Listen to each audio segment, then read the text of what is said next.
Om Namo Bhagavate Vasudevaya. Om Namo Bhagavate Vasudevaya. Om Namo Bhagavate Vasudevaya. Om Namo Bhagavate Vasudevaya.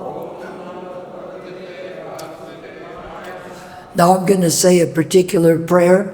See if you can memorize the words to this prayer. Prabhupada, help me. Can you remember that? Yes? Hare Krishna. So today we are reading from the 10th canto, 85th chapter, 7th verse of Srimad Bhagavatam. And I may not be much, but I asked Prabhupada for help. Text number 7 goes like this, right on the board. Kāntis tejaḥ prabhā sattā candrāgny-arkarkṣa-vidyutām sthairyaṁ bhū-bhṛtāṁ bhūmer vṛttir gandho rito bhavān kāntis tejaḥ prabhā sattā candrāgny-arkarkṣa-vidyutām sthairyaṁ bhū-bhṛtāṁ bhūmer vṛttir gandho rito bhavān kāntis tejaḥ prabhā sattā candrāgny-arkarkṣa-vidyutām sthairyaṁ bhū-bhṛtāṁ bhūmer vṛttir gandho rito bhavān. Would you like to hear the word-for-word meanings? Okay. Kāntiḥ, the attractive glow. Tejaḥ, brilliance. Can you hear it through here? My voice is a little weak, so I had to try to get up close. Prabhā, luminosity. Sattā, and particular existence. Candra, of the moon. Agni, fire. Arka, the sun. Ṛkṣa, the stars. Vidyutām, and lightning. Yat, which. Sthairyaṁ, permanence. Bhū-bhṛtāṁ, of mountains. Bhūmeḥ, of the earth. Vṛttiḥ, the quality of sustaining. Gandhaḥ, fragrance. Arthataḥ, in truth. Bhavān, yourself. Now here is the translation. The glow of the moon, the brilliance of fire, the radiance of the sun, the twinkling of stars, the flashing of lightning, the permanence of mountains, and the aroma and sustaining power of the earth are all actually you. Let's repeat those so we can get an idea. The glow of the moon, the brilliance of fire, the radiance of the sun, the twinkling of the stars, the flash of lightning, the permanence of mountains, and the aroma and the sustaining power of the earth, all these are actually you. purport by the followers of His Divine Grace A.C. Bhaktivedanta Swami, Srila Prabhupada. Sri Vasudeva, in telling Krishna that he is the essence of the sun, moon, stars, lightning, and fire, is only reiterating the opinion of Scripture, both Shruti and Smriti. He is the essence of the sun, moon, stars, lightning, and fire. I thought I'd repeat that. Gives you an idea of what comes from Krishna. Think about it for a minute. What comes from Krishna? And the Svetasvara Upanishad, it says, Na tatra suryo patina candra tarakam nema vidyuto bantikuto yam agni tam eva bantam anubhati sarvam tasya basya sarvam idam vibhati. There in the spiritual sky, the sun does not shine, nor does the moon, the stars, or lightning, as we know them. What to speak of ordinary fire? It is by the reflection of the spiritual sky's effulgence that everything else gives light. And thus, through its radiance, this entire universe becomes luminous. And in Srimad Bhagavatam 15:12, the Supreme Lord says, Yad adichagatam tejo jagat vibhashyate kilam yat chandramasi yat chagnao tat tejo vidimamaskam. The splendor of the sun, which dissipates the darkness of the whole world, comes from me. And the splendor of the moon and the splendor of the fire also come from me. Don't say anything about it yet, but I want you to conceive for a minute of what things have their ultimate source in Krishna.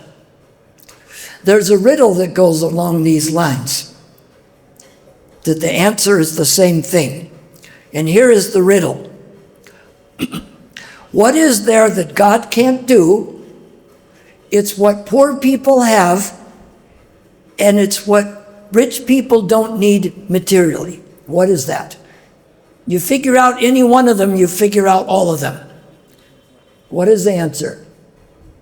What?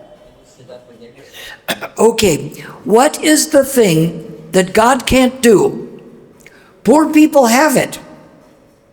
It's what rich people need, and it's what does not become manifested by Krishna. What is that? Yes? Nothing. Did you say nothing? What? No, not love. Nothing. What do poor people have? Nothing. What is there God can't do? Nothing. What do rich people need materially? Nothing. What is there that does not become manifested from Krishna? You know what's interesting now? Sometimes I watch the short reels on the Facebook, and you have reels of Prabhupada where it just speaks for a couple minutes on one particular point. And he's speaking about a point that we look at any machines, there's someone behind it controlling it. It doesn't just happen on its own. The car drives by, there's a person in it. The powerhouse, you may not see them, but somebody is down there controlling that machine. The airplane may fly by and you don't see the person, but you figure that in every machine, every moving thing, there's an intelligence behind it, controlling it, correct? And if you look at two different companies, one company is running very well, the other company not as well. Which one has more intelligence behind it?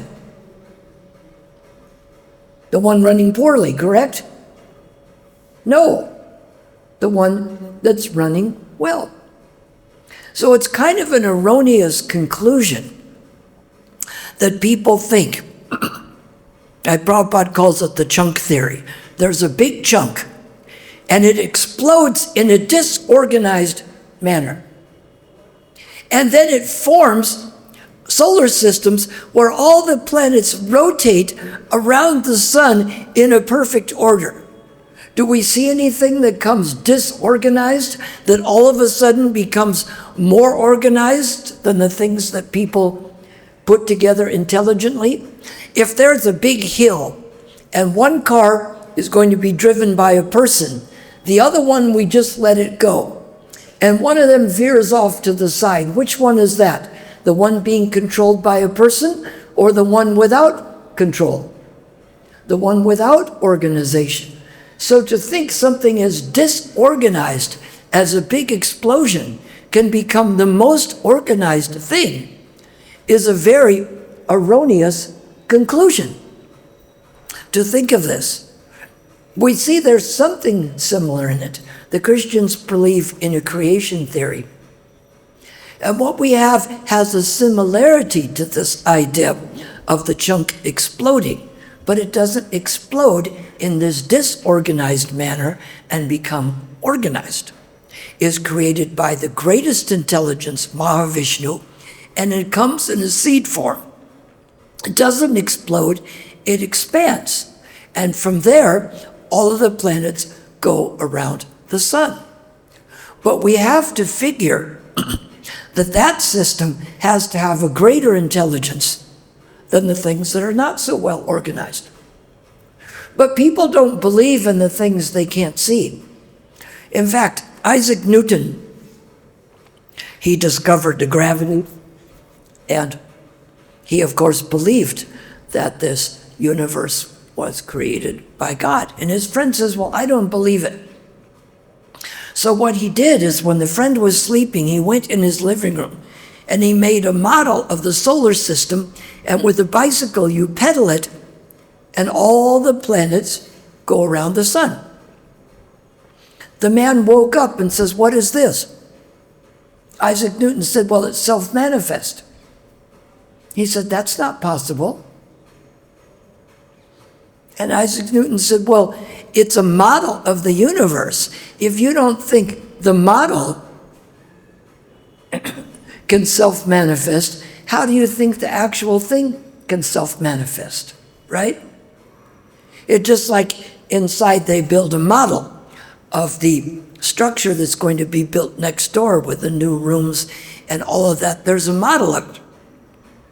And the model was built by people, but the actual structure is just going to go from disorganized material and organize into a building exactly the way that the model was done. Do we see that happening? If the model had to be created by something of intelligence, doesn't the original have to be created by something of intelligence? And so that's what's going on here, is that Vasudeva is talking about how all these things come from Krishna. But people, again, don't believe in the things they haven't seen. We'll get to that point a little later on. Because if I can't see it, it doesn't exist, correct? Let's take that premise for a moment. Anybody here have a cell phone? Do you see the microwaves going into it? According to the theory, if you can't see it, it doesn't exist. If that theory is correct, your cell phone can't work. So the theory must have an incorrect premise, because they do work. It isn't dependent on you seeing the microwaves going in it. J.P. Morgan was working with Thomas Edison on 2 new alternate technologies. One man from an oil company said there'll never be any technologies except for the oil. I said, that's what J.P. Morgan's father told him when he was working on 2 new technologies. He told him, you're a stupid child to think this will ever work. It's just a circus show, and no one will ever use them. And the oil man said, well, good for him. I said, you know what the new technologies were, don't you? Does anyone know? What does Thomas Edison create with J.P. Morgan? 2 new things: electric wiring and light bulbs. But because it hadn't been seen before, That means it's not possible, correct? Can't be true because we have electric wiring and light bulbs. But this is how people think. In the early 70s in Vrindavan, I told some of the teenage kids, 12, 13, 14, that in America we have a road called a freeway. And on this freeway, cars drive 100 kilometers an hour. No cars cross it, no bicycles, no animals. He yelled for his friend. He said, "Hey, listen to this story this American made up about a road that there's no animals and no cross traffic." I said, "No, it's real." He said, "Just admit, we've never seen it, therefore it can't be real." Now, of course, they have TV in India. They can watch the American roads. You even have the Jamuna Expressway and another road that are like this. So it's an improper premise to think that because I haven't experienced it, it doesn't exist. But this is what most people think. They think because they haven't experienced it, it doesn't exist. So they have to be willing to do the experiment, to think of things, to understand what is the nature of God. What Vasudeva is talking here is about some of the potencies of God. We'll give you a quick multiple choice test. Which chapter in Bhagavad Gita tells us more about the potencies of Krishna? Is it A, the 3rd chapter? Is it B, the 10th chapter? Is it C, the 19th chapter? Is it E, D, none of the above, or E, all of the above? Which is it? The 19th chapter. Can you quote from that? He says it's the 19th chapter. Who agrees? Can't be that. So if it can't be 19th chapter, it can't be all of the above. So is it the 3rd or the 10th? The 10th. Very good. In the 10th chapter, I'll read a little bit and I'll get something from memory. You know, Krishna made very few verses in Bhagavad Gita. So we have to figure that what he gave us must be important. It must be more important than things he may have left out. We see the things that Krishna talks about. In the beginning of the 10th chapter, Krishna says in the 8th verse, "Aham sarvasya prabhavo matcha sarvam pravartate iti matva prajanti mam buddha bhava samanvitaha." I am the source of all spiritual and material worlds. So what is there that Krishna is not the source of? Nothing. Everything emanates from me. The wise who perfectly know this engage in my devotional service and worship me with all of their hearts. He's talking about how we worship him with all of their hearts. Now, these things are talking about these because we're supposed to see that these things in the world remind us of Krishna. We see something in this verse where he says, the wise who perfectly know this engage in devotional service and worship me with their hearts. Krishna gives an indication a couple verses later. We look at Bhaktisiddhanta gave a lecture about Vedanta, its mortology and ontology. Do we know what that means? The mortology means the form, and the ontology is the real content involved. Let's talk about the form.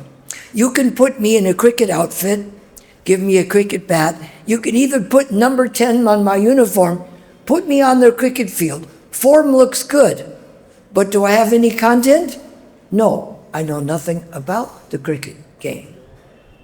So we see what is more important, the form or the content. We see that some groups criticize us because they think that we don't do the Achaman exactly the way it should be. In South India, they're very strict on exactly how the Achamans should be done. But Krishna says how to reach him. He says in the 10th chapter of this verse, Tesham satatam yuktadam, bhajatam priti purvakam, dadami buddhi yogam tam, yenamam upayanti te.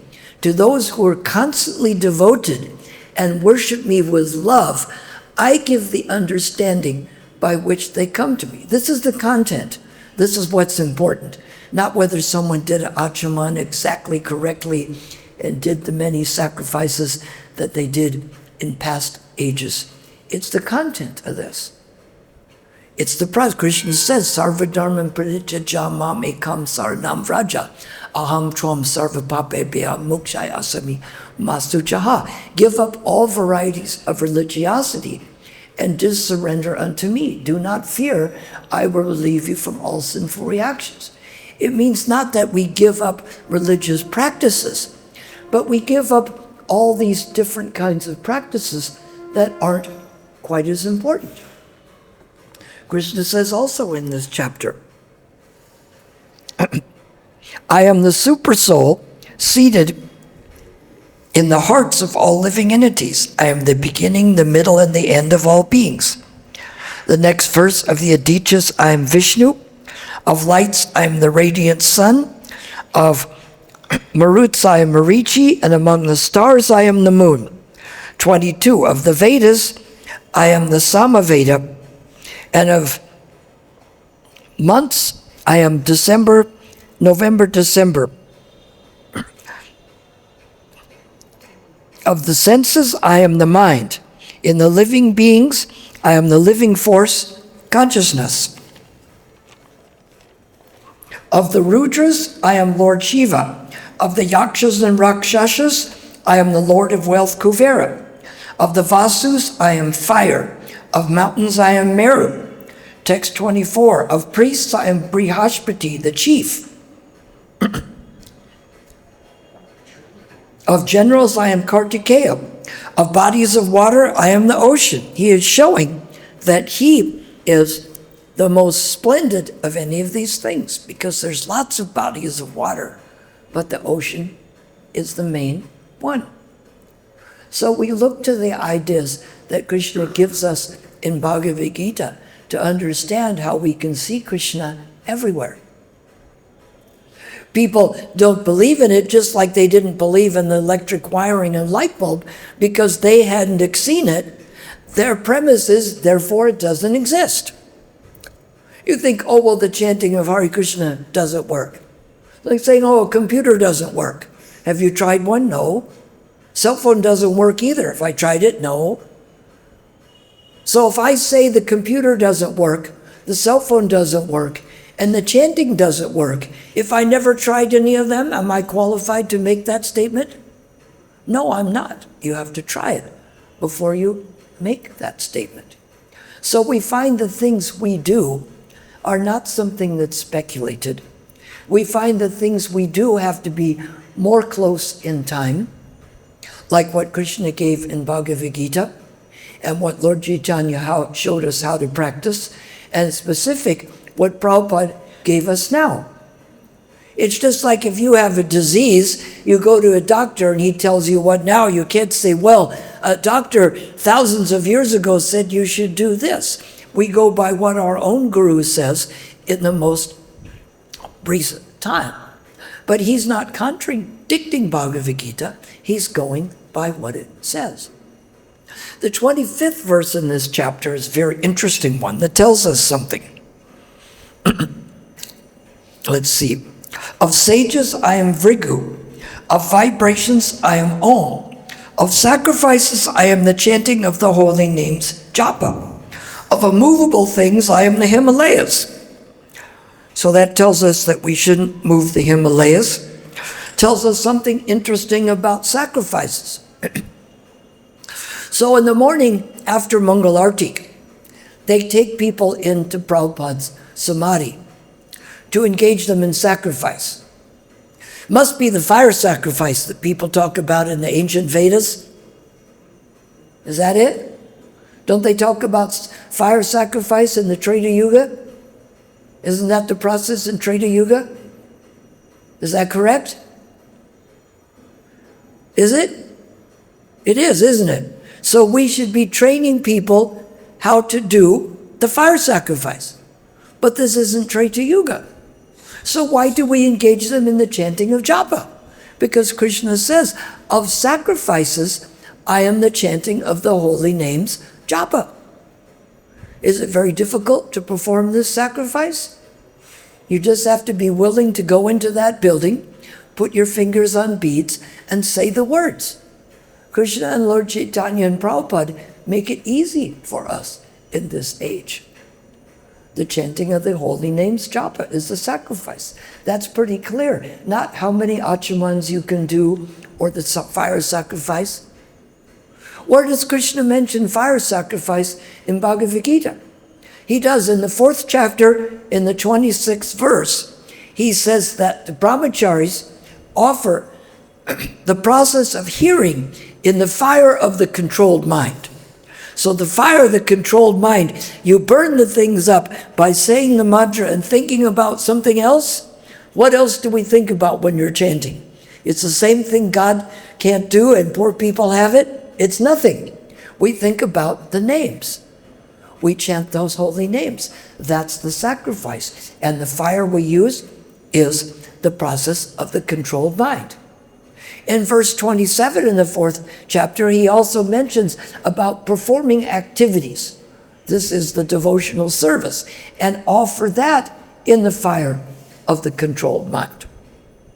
He talks later in that chapter about burning them up in the fire of knowledge. But there's no other verse where Krishna mentions about doing the fire sacrifice. Doesn't mean we don't do it, but it means it's not the most important thing. So what could we figure is the most important sacrifice to do based on what we've read? Who can tell me? What? Japa. Yes, it's very clear. Of sacrifices, I am the chanting of the holy names, japa. It's not doing a puja to get a better car and a nicer house and another wife. People do these pujas, right?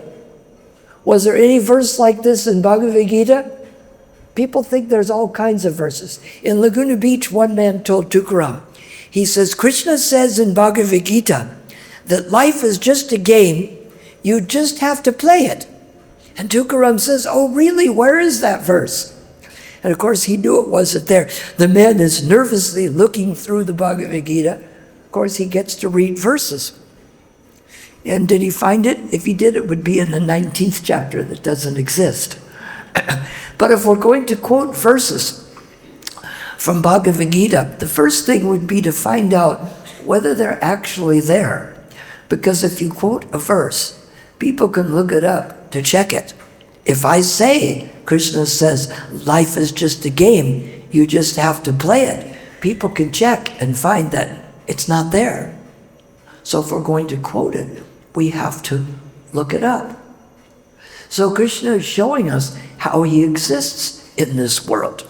He says other verses like how I am the sound in ether and the ability in man. He's the light of the sun and the moon. He's talking about he's the pure taste of water. When we taste the pure water, we taste Krishna. When we experience spring, we experience Krishna, because it's the best season. So when we see these things, when the light of the sun, I go up on the roof and I chant my Gayatri just when the sun is coming up over the building, because he's the light of the sun and the moon. So when we see these things, are we seeing all of Krishna's glories?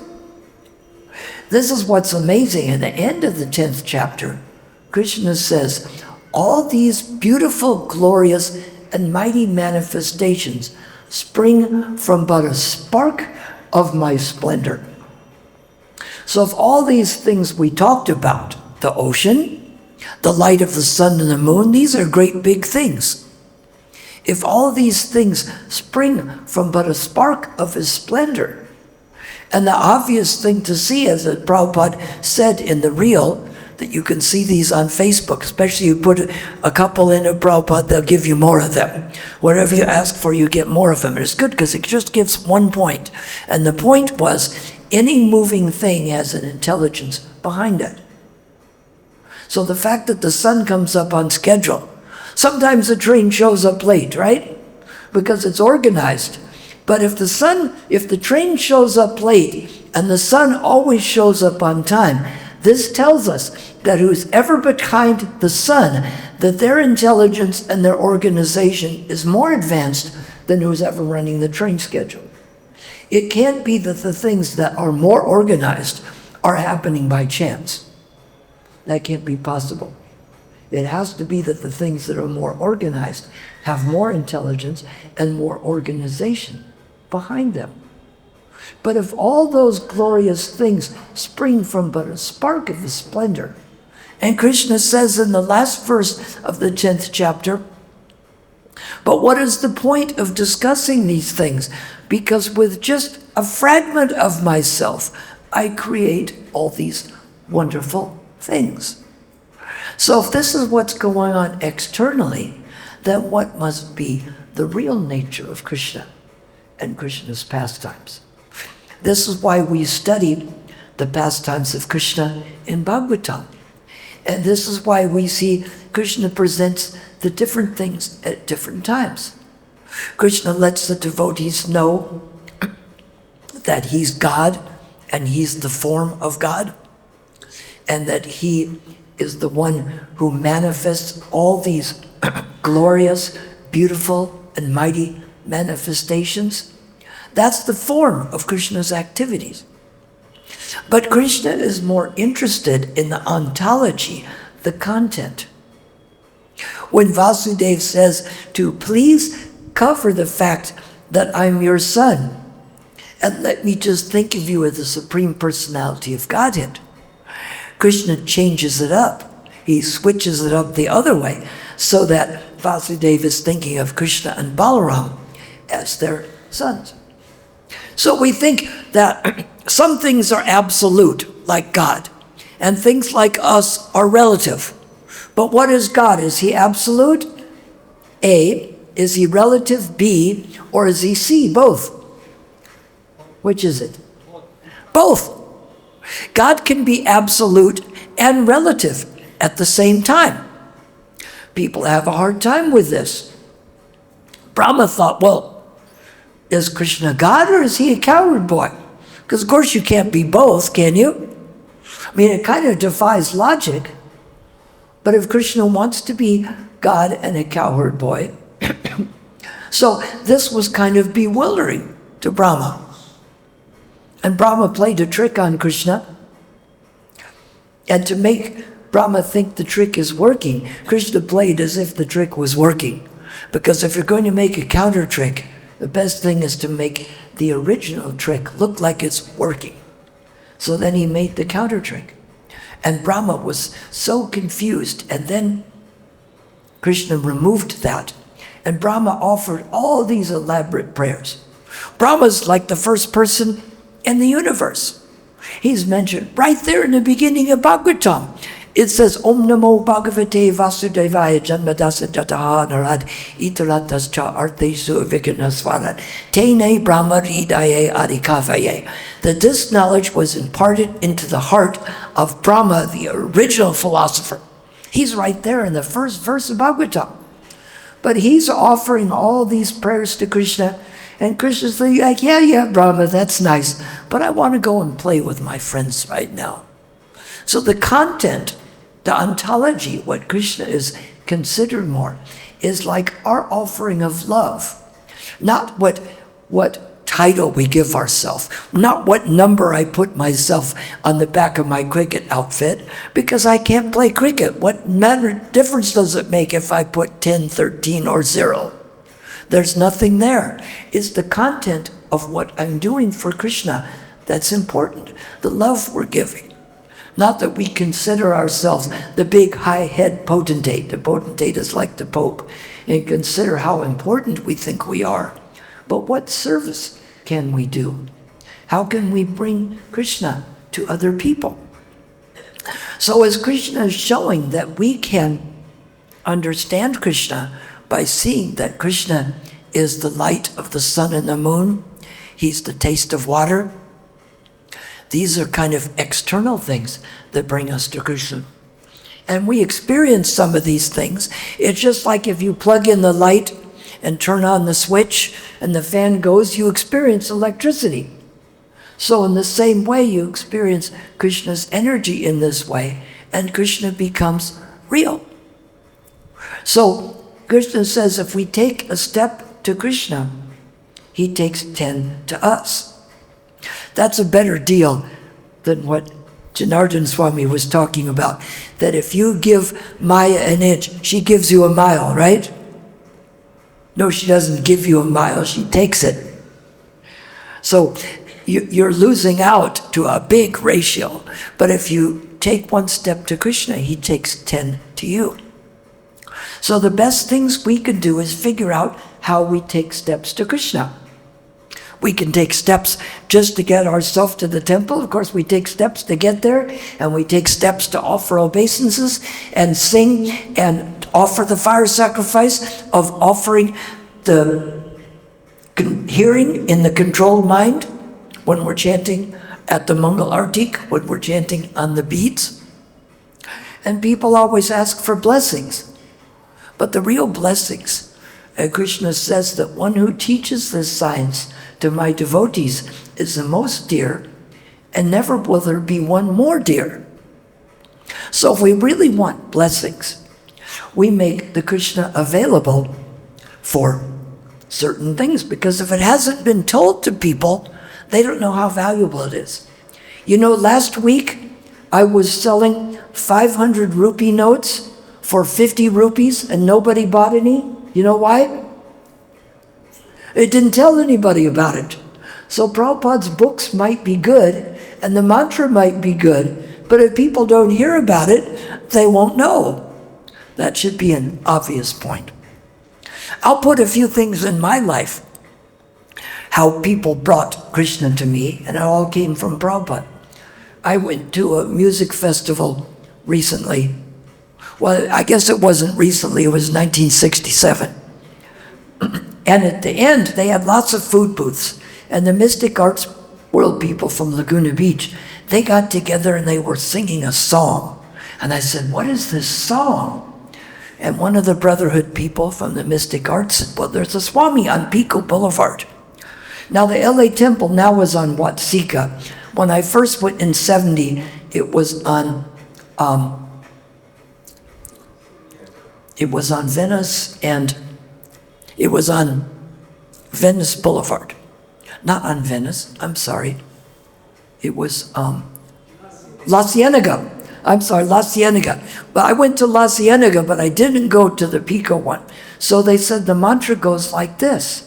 And it was the Hare Krishna mantra. So I chanted that with them.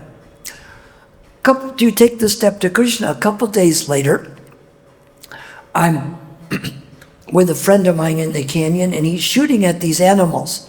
And my mother always told me the dove. The dove is a Dora. It's not a kabutar. Because the kabutars, they don't care if it's mother, sister, daughter. But the Doras, they stay in a couple, and they never mate with any other bird. And she said how they're special and they're the bird of peace. So he squished one with a rock. And I said, that's a cruel thing to do. He said, well, you eat meat, don't you? I said, yes. He said, how many animals do they kill for you to eat meat? I said, probably a lot.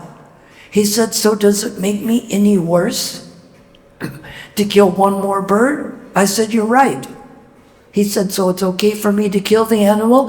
I said, no, I'll never eat meat again. And I didn't. I told my mother, and she cooked vegetarian for me.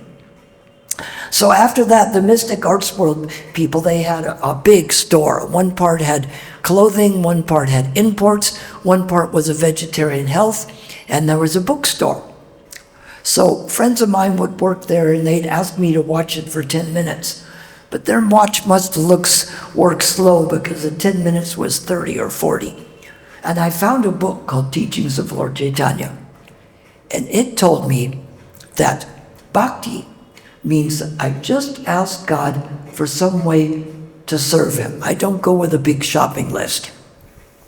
Not everyone prays that way, obviously. So I go to my special meditation rock, and I'd pray for some way to develop love of God. My friends from the mystic arts had heard from devotees that they used to say, someday for real spiritual life, we have to give up illicit sex and intoxication. Not yet, but someday later. So I had those ideas in mind. I have to give that up, but not yet. So on January 5th, 1970, I'm at this rock and I'm praying. All of a sudden I get this inspiration. If I really want the love of God, I have to give up the illicit sex and intoxication. I thought, that's a good idea, and it's January. What I'll do is I'll wait till school's out in June. I'll give it up then. That would be good, wouldn't it? And I'm thinking, wait a minute. It's either a good idea or it isn't it? Right? If I tell you I'm giving away kilos of gold, you say, well, give me some time to think about it? So I thought, all right, God, this is kind of a tall order, because I was thinking about dating 2 or 3 more girls from my high school class and going to a few more parties, but all right. He was pushing me, and I'll tell you why. I said, all right, God, I'll give this up. You send me some way to develop love for you. And I thought, how long will it take to find out? A week, a month, a year?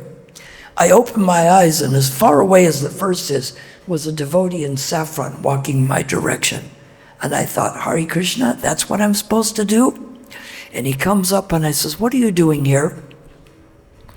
He said, we were up on the next, because the beaches were like maybe 30, 40 meters down the stairs to the beach. We were above the next beach chanting. All of a sudden, I felt this uncontrollable compulsion to come down to the beach.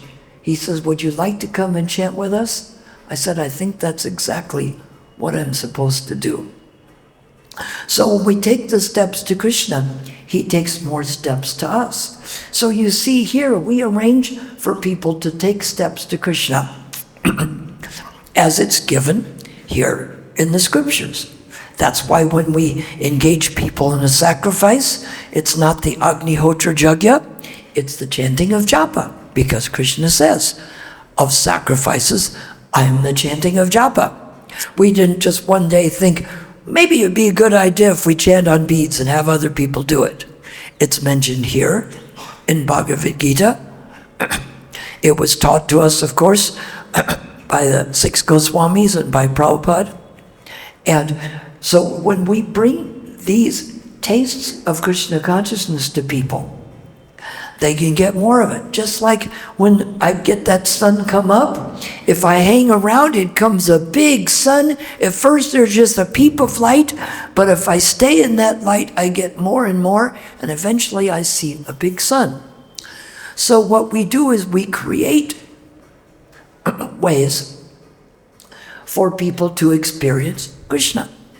When they come in the temple, they see the deities. They hear the chanting of the holy names. If they come at 8 o'clock, they can hear the bhagavatam. If they're lucky enough to meet someone who has a book, they get a book that they can take it home and read it, and they can connect with Krishna in that way.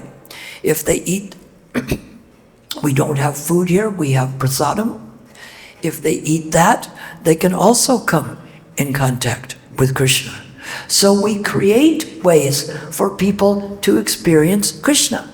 Just like we created ways for people to believe in electricity. We have lights and fans and microphone and the screen here. With all of that, it'd be pretty difficult for you to say, I don't believe in electric wiring and electricity, wouldn't it? But if you didn't see any evidence of it, you might not believe in it. Because people do not believe in the things they don't experience. They didn't believe in the freeway, the kids, because they hadn't seen it. That is why it's very hard to come up with new concepts, energy-wise, or for people to come up with new ways of living, because they think if they haven't experienced it, it must not be real, or it must not be worthwhile. So what we need to do is just give people a chance. When people come to temples, I always tell them the places I go to do preaching. that when people come, we let them know that they can take as much or as little of this as we want. Because in the West, they're afraid when they come to a temple. It's not actually our fault, but when you come to some churches, they look at you funny, like, what are you doing here? You're an outsider, you don't belong to this group. Other ones, they talk to you in the foyer, the beginning, for 5 minutes and say, now you want to join our church and agree to never go anywhere else? Prabhupada would say, we go in like a needle and come out like a plow. We ask people, just come and watch what we do. Take our book and read it. Try this process out and see what you get from it. So what we try to do is get people started. It is, as Prabhupada says in a purport in the 3rd chapter of Gita, it's a long road from the beginning of Karma Yoga to the end of Bhakti Yoga. But rather than try to push people on the whole road, get people started. Get people to come. When we're in the West or places, we invite people. Sometimes people are afraid that they can't come to that temple without being invited. So we give them an invitation. I'm personally inviting you. That's why we see in Laguna Beach, people come with the invitation card, because they may have the conception that they can't come without an invitation. So if you give them an invitation, it takes that away. So we have to understand what people's objections are and remove them. And that's why we tell them, you can come and just watch what we do and take as much or as little as you want. So we have to try to get people started. And we do that by giving them a little taste of Krishna consciousness. Books, japa, kirtan. And this way, it will be good for ourselves and it will be good for others also. Any questions or comments to this?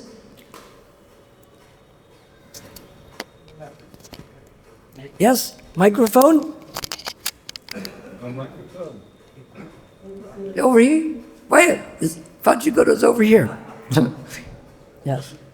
You met Hare Krishna, Haribo. It's on. Haribo.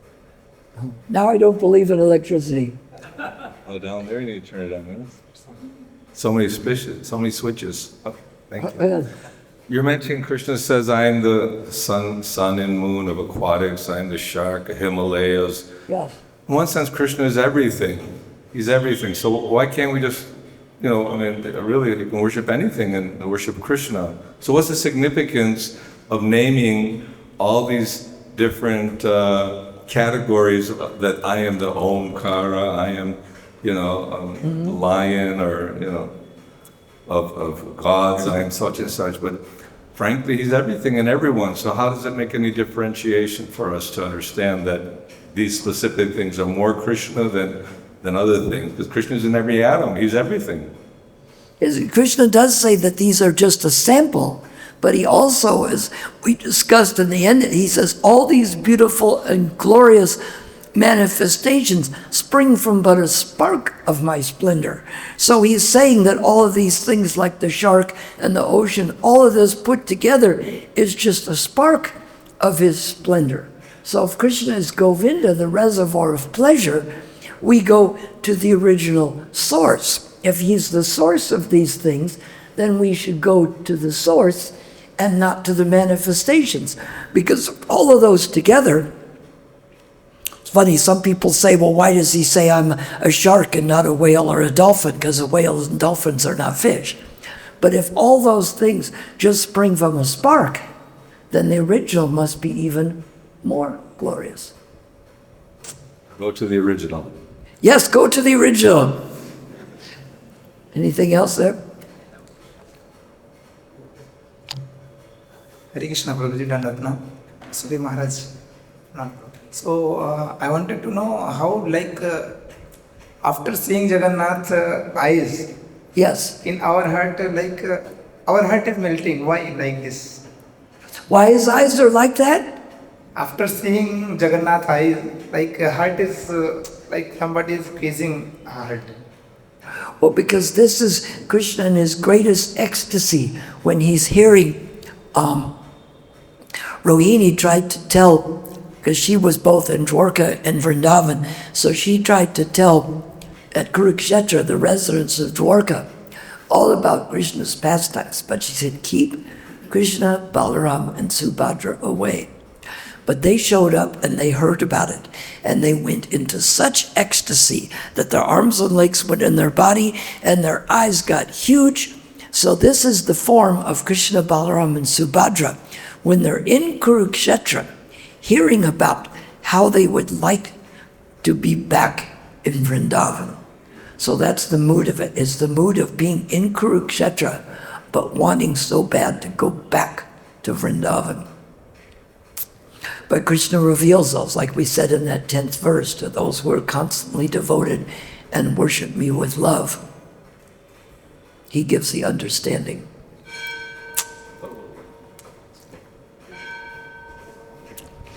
So that's the point. If all those glorious and mighty manifestations are just a spark, how good is the original? Yes. I was just going to make a comment. Yes. Yeah, Krishna is the smaller than the smallest, and he's lighter than the lightest, and he's greater than the greatest. So this example that was given in the Bhagavad Gita explains about the greatness of Krishna. Yes. That doesn't mean that that is Krishna. It just explains how Krishna is really great. That's why those different examples, the opulence of the Absolute was given. Yes, that's like in the last verses where he says it just springs from the spark of his splendor. So they, well, if this is just a spark, what's the rest of it? That's what's, but if this springs from a spark, it's not even the spark, it springs from a spark, well then what's the whole fire like? That's the obvious conclusion. This is just a small sample. So then we have to think, well, if this is just a spark, what's the whole thing like? Shall we end there? Anything else? Hare Krishna. Hare Krishna, Krishna Krishna, Hare Hare, Hare Rama, Rama Rama.